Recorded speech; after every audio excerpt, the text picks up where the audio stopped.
Hello बच्चों, let's start the question.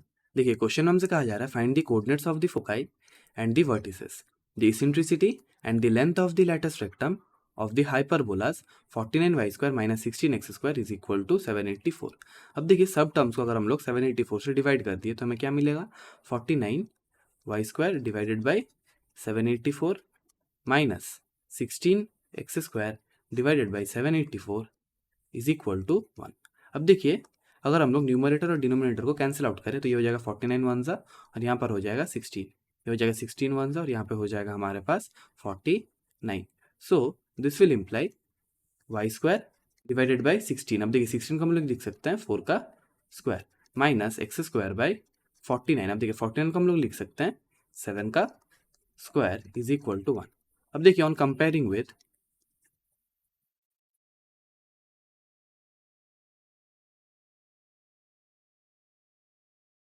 y² by a का square minus x² by b का square is equal to 1, हमें क्या मिल जाएगा? a इज इक्वल टू हमें मिल जाएगा 4 और b इज इक्वल टू हमें मिल जाएगा 7। अब देखिए, since this term is having y² by a² as positive, तो हमें क्या बोल सकते हैं हम लोग? हम बोल सकते हैं the hyperbola will be along y axis.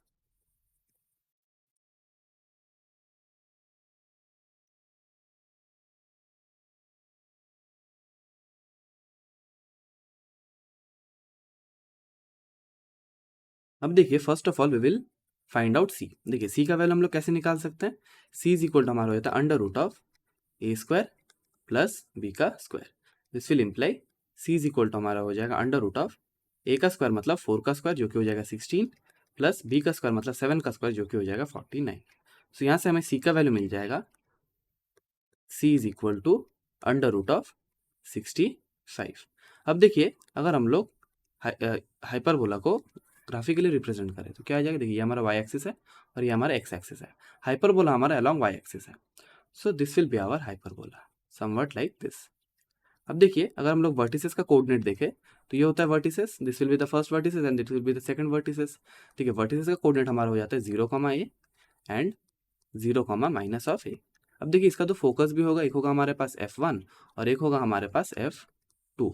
अब देखिए, f1 का वैल्यू क्या होगा? f1 का वैल्यू हम लोग बोल सकते हैं ये होता है हमारे पास 0, c और f2 का वैल्यू हमारे पास होता है 0, माइनस ऑफ c। अब देखिए, फिर हम लोग फोकस का कोऑर्डिनेट इजीली निकाल सकते हैं। f1 क्या हो जाएगा हमारे पास 0, c और c हम लोग निकाल चुके हैं जो कि अंडर रूट ऑफ 65। तो ये हमारा हो जाएगा 0, अंडर रूट ऑफ 65 और f2 हमारे पास क्या हो जाएगा? f2 हमारे पास हो जाएगा 0, minus of under root of 65। अब देखिए, आते हैं वर्टिसेस पे।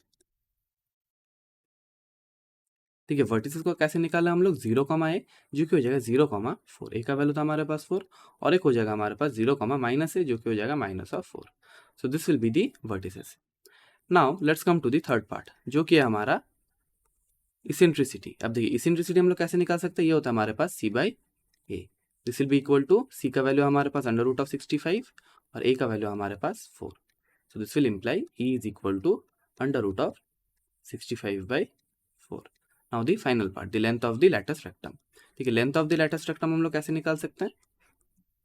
इसका वैल्यू होता है हमारे पास 2 into b² by a, which is equal to क्या हो जाएगा? देखिए, 2 इंटू बी का स्क्वायर मतलब 7 का स्क्वायर जो कि होता है 49 डिवाइडेड बाई ए। हमारे पास क्या था? ए हमारे पास था 4।